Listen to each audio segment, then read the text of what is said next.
Adiala jail इंतजामिया ने शेख रशीद के लिए भिजवाया गया घर का खाना वापस कर दिया।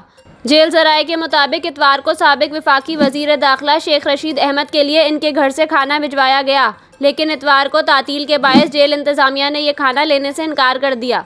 जेल हुक्काम का मौक़िफ़ है कि हफ्तेवार छुट्टी के बायस इतवार को ना तो किसी असीर से मुलाकात करवाई जा सकती है और ना ही इनके लिए बाहर से आने वाला सामान वसूल किया जाता है। जेल हुक्काम का कहना है कि शेख रशीद की तबीयत ठीक है और जेल कवानीन के मुताबिक इनका मेडिकल कराया गया। फिलवक्त इन्हें कोई मसला नहीं है। दूसरी जानिब जेल ज़राए के मुताबिक इतवार की सुबह शेख रशीद अहमद ने शिकायत की कि इनकी तबीयत नासाज है, जिस पर अडियाला जेल के मेडिकल अफसर को तलब किया गया, जिन्होंने हाई सिक्योरिटी बैरक में एक बार फिर इनका मुकम्मल तिबी मुआयना किया।